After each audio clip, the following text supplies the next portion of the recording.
Good morning, students. Today, let us discuss the part 2 of variables and data types in Python. In this chapter, you will learn how to assign the values to the variables, and then we will be learning some short programs as well. I hope by now you all might have downloaded Python in your computer. So, let's get started with this chapter. Now, you will be learning how do you assign the values. Assigning the values will be done in two parts, that is, assigning single values and assigning multiple values to a variable. Let's start with assigning the single value to a variable. You know what, unlike Java and C++, you don't have to add any data type for the variable. You just have to specify the name of the variable and the value.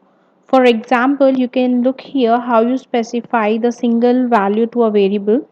You can simply write a is equals to 10, and then depending on your data, Python will automatically detect the data type of the variable, which in case here is an integer. When you write a is equals to 10, it automatically takes your variable data type as integer. Now let us see some other examples. Suppose if I give a variable name is equals to Sakshi. So now automatically Python will take my data type as a string as I enter the value Sakshi. Similarly, if I take another variable num is equals to 103.21. So here it will automatically take my data type as floating point integer. So here because the number you have a decimal here, so it becomes a float. According to the value I enter, it will take my data type. I don't have to specify any data type. Let us see how it is done. Open Python IDLE where you are going to type your programs. So once the IDLE open, you are ready to write your program. Here we will see how, so let us just see on this editor how your different data types will work. For example, if I write a is equals to 10 and enter. Now look here, there is no error. But what if I specify the data type and then check it? So let me just specify a data type for you and then write. So let's say integer is the data type of a, so I'll write int a is equals to 10. If you see here, it is showing me syntax error, invalid syntax. So that is the thing about Python which makes it different from Java, C and C++. You don't have to specify the data type. Now let me give you another data type. A is equals to 10, so there is no error. Name is equals to Sakshi, so there is no error. Similarly, let's say salary is another one, and I'll give a floating point number to it, and there is no error. So you don't have to specify the data type before giving the name. Here we have seen three data types. First example is of an integer, second one is of a string, and third one is of a floating point number. Now let us learn how to assign the multiple values to the variable. Now in multiple values, what you'll do is, let's say I have to assign three variables. Like if I have a is equals to 10, other variable b is equals to 10, and c is equals to 10. Now if you see here, there are three variables a, b, c, and three of them have the same value 10. Now what I can do is, because this is very lengthy, instead of giving the values individually, I can simply write a is equals to b is equals to c is equals to 10, and that's it.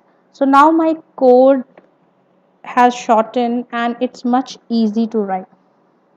What if I have to assign different values?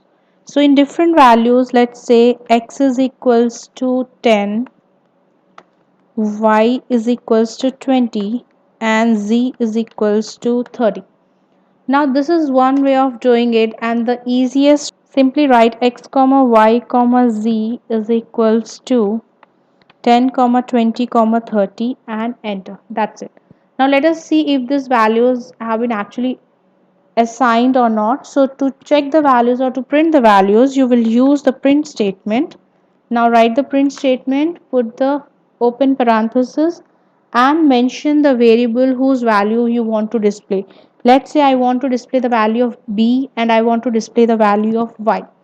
Now I have assigned 10 to b and 20 to y. So when you hit enter, the answer is 10, 20. Similarly, you can check all other variables also. So you can write a comma x comma z. So the values are 10, 10 and 30. This is how simple your code is in Python, children. Now let us learn about some of the basic components of Python, and the first one is Python tokens. Now what are Python tokens?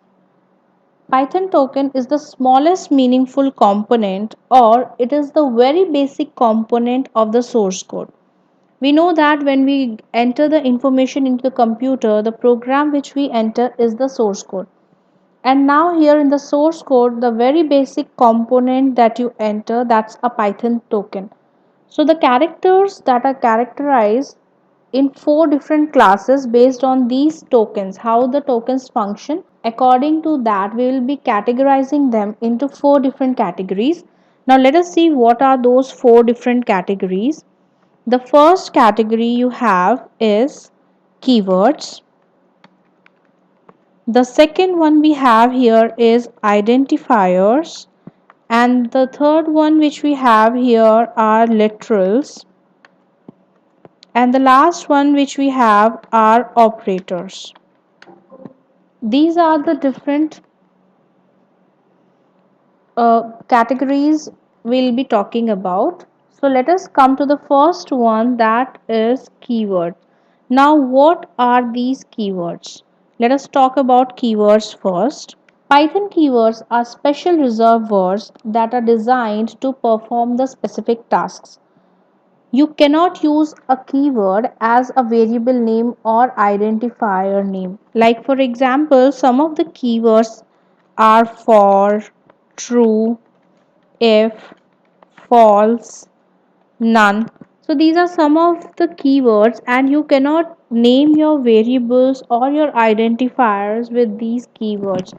These keywords are reserved words and they have certain value or certain function to be performed in Python. That is the reason you cannot use these keywords as your variable name or your identifier name.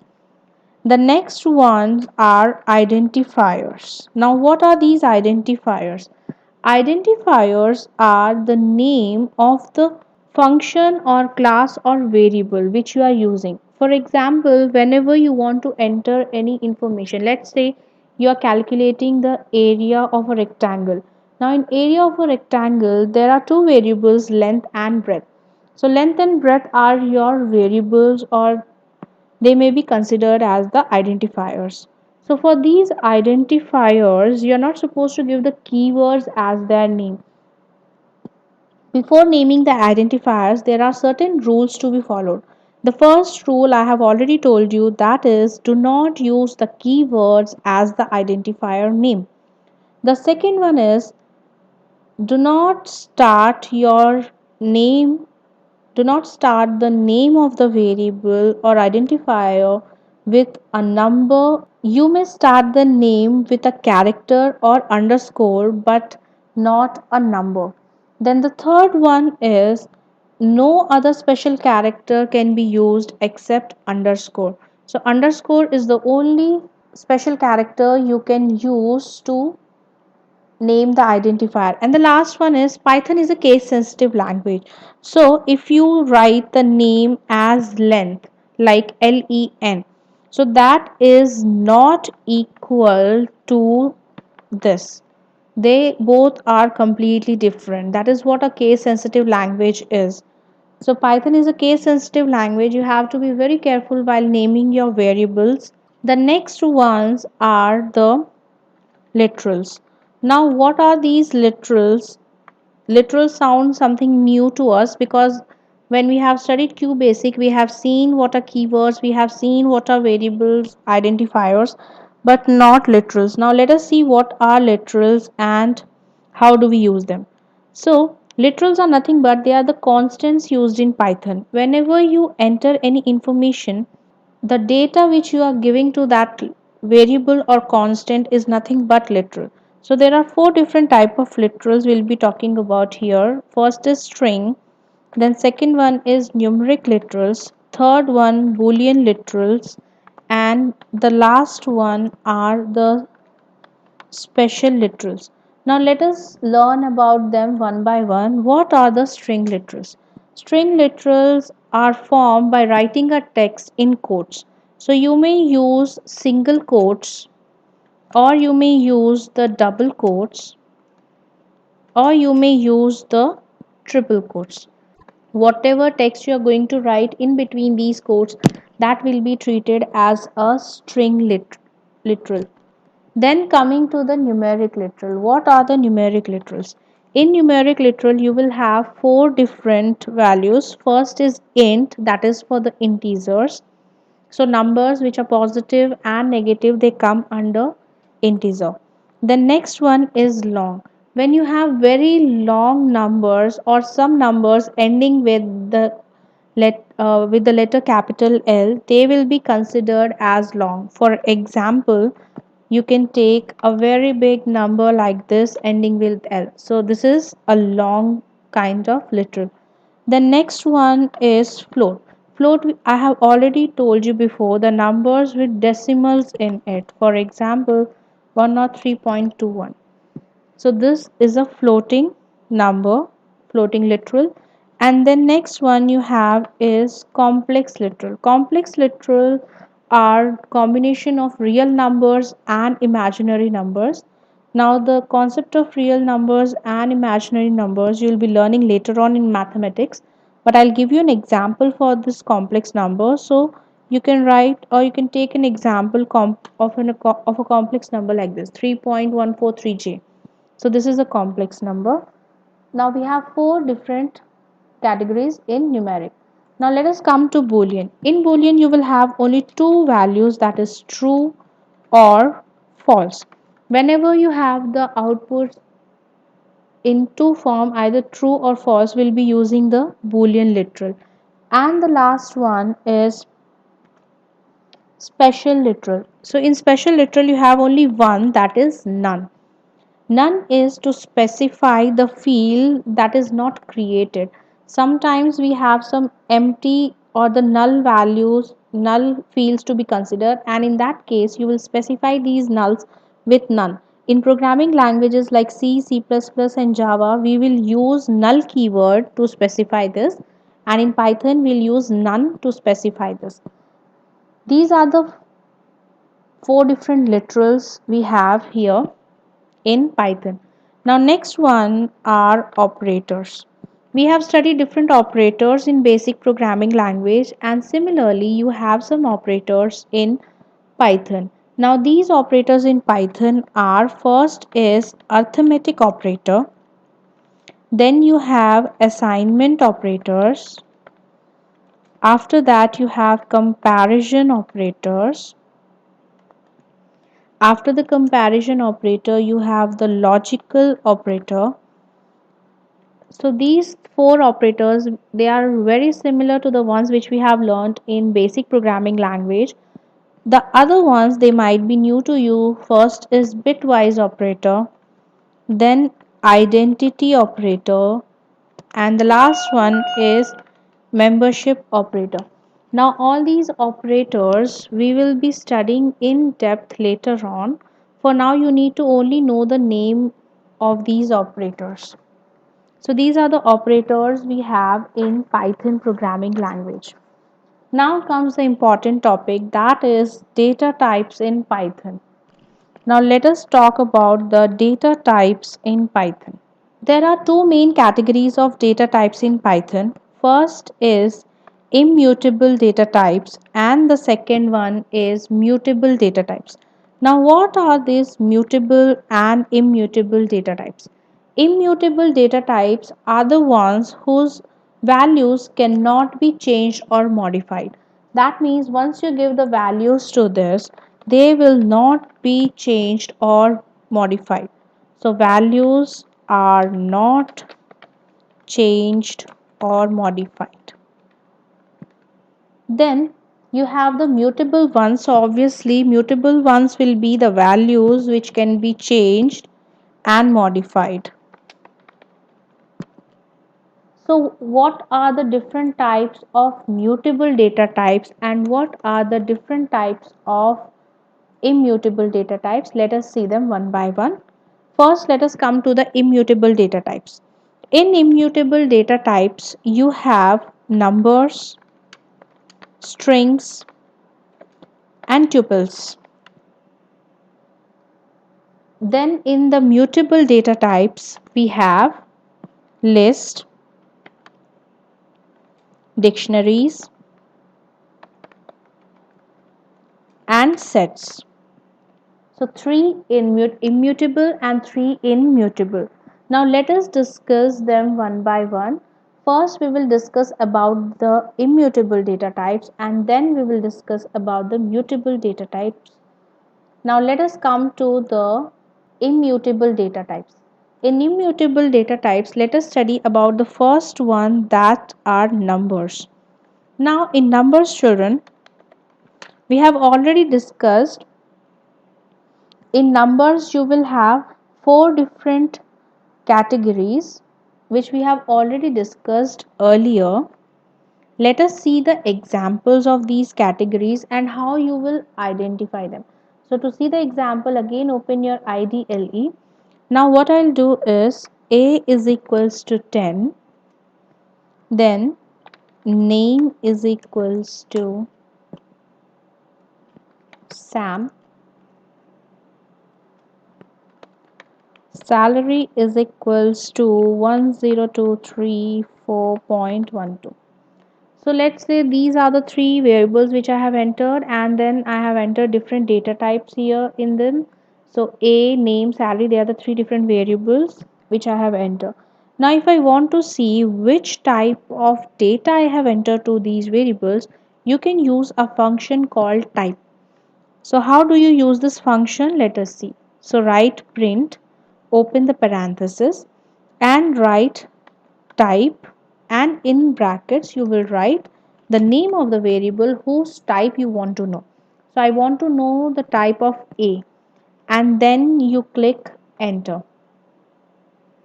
So if you see here, it has clearly mentioned class int, and if you compare the same thing there, in A I have entered an integer.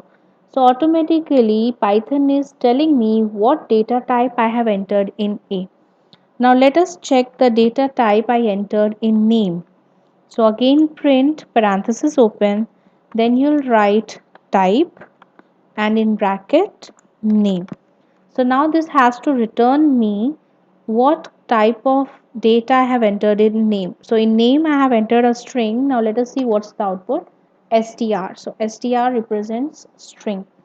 Similarly, you can check the data type of any variable if you enter.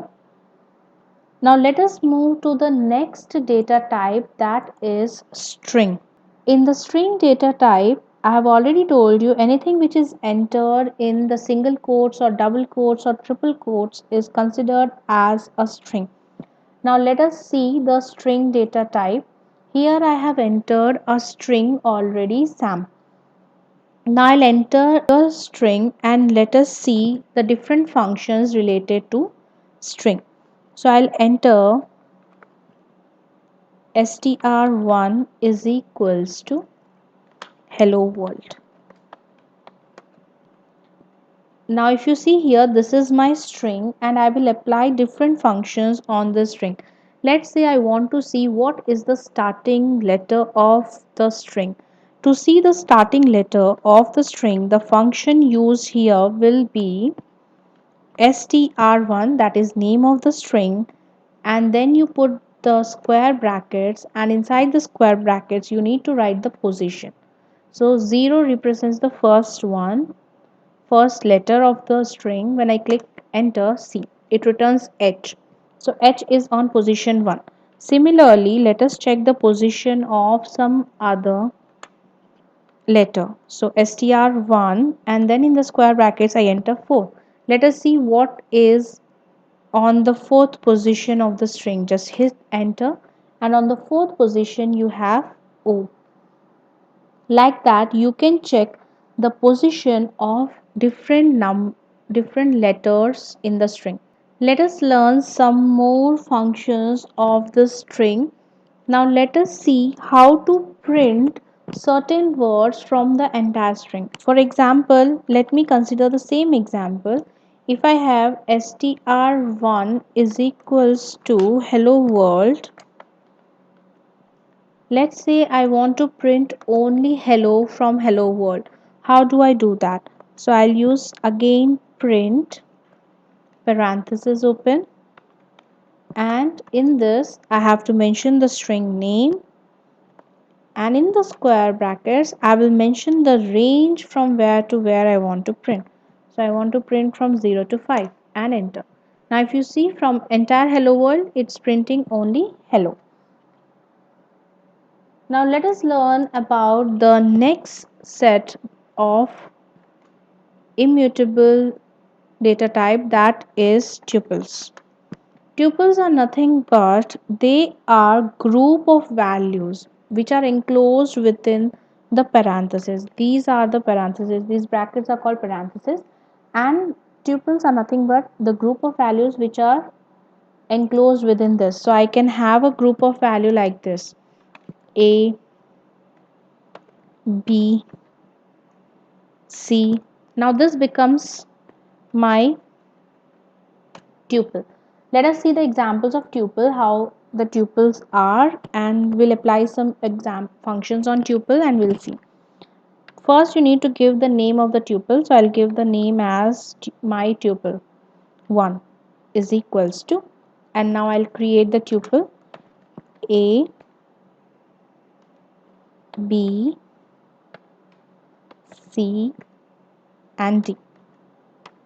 Once the tuple has been created, now what I'll do is I'll create another tuple, tuple 2. My tuple 2 is equals to E, F and G. Now what I'll do is I will concatenate these two tuples. We have already discussed this in QBasic. Concatenation is nothing but joining of the two strings. So here concatenating the tuples means adding up the two tuples. Now how do you concatenate that? Let us see. To concatenate the two tuples, you have to write a command my tuple 1 plus is equals to my tuple 2. So this is the command you will use to concatenate two tuples. Once you are done, hit enter and you will print my tuple 1. Print my tuple 1. Now if you see here, the two tuples are concatenated. I got both the two tuples added up and as a single output. This is how you will concatenate the two tuples. Now let us learn some of the sample programs of Python.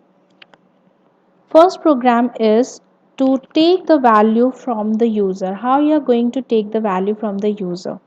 Let's say I want to take a string as the value from the user. So what you'll do is first you have to mention the name of the variable string. You can mention any variable name. It's not compulsory that you mention it as str only, because I'm taking string as the value from the user. That is the reason I have mentioned it as str. So is equals to, again to take the value from the user, the keyword you will use is input, and you will write the message to be displayed, enter the string. Once you have displayed the message to the user, then you will print the string. So enter the value, enter the string. So I'll enter a string here, hello. Now you need to print this string, so you'll write print str and enter. So the string hello is print here on the screen. Okay children, now let's get started with writing the basic Python program to add two numbers. So before starting of the program, what you need to do is just open your Python editor. After opening the Python editor, go to File and click on New File. When you click on New File, here you get a space, editor space to write your program. Now we will start writing our first program. To enter two numbers, you need to know first what are the two numbers. And since we do not know what the user is going to enter, we'll consider these two numbers as variable. So I'll take a variable a is equals to take the value from the user. The keyword used will be input, and after that you will write your message, enter the first number. Once you have entered the message, now let us come to the next part, that is the second number. So b is equals to, and we'll do the same thing, input, enter the second number.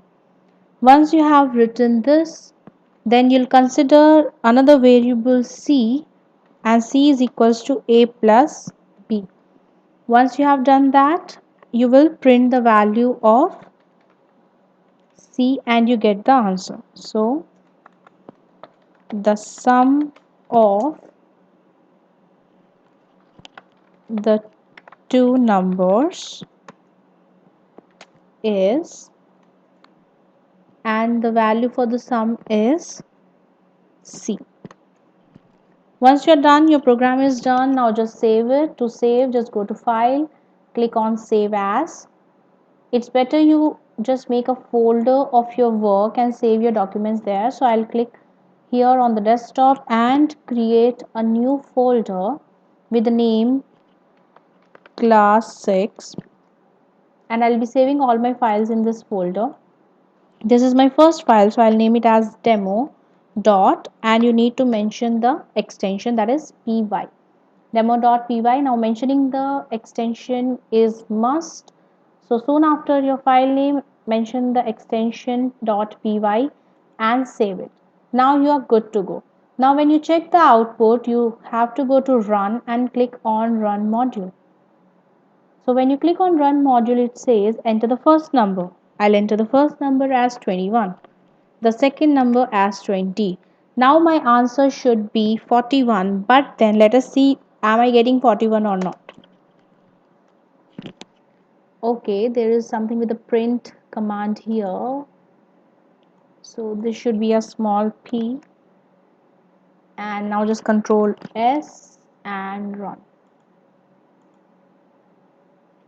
So enter the number 21, 20. Now if you see here, the answer is 21, 20, but I should be getting the answer 41. Now why did that happen? That is because Python has treated my a and b as string data type. So what I have to do is, I have to convert this string data type into integer to find the sum. For now, my editor has added up these two strings, that is, it concatenated the two strings and it is displaying them side by side.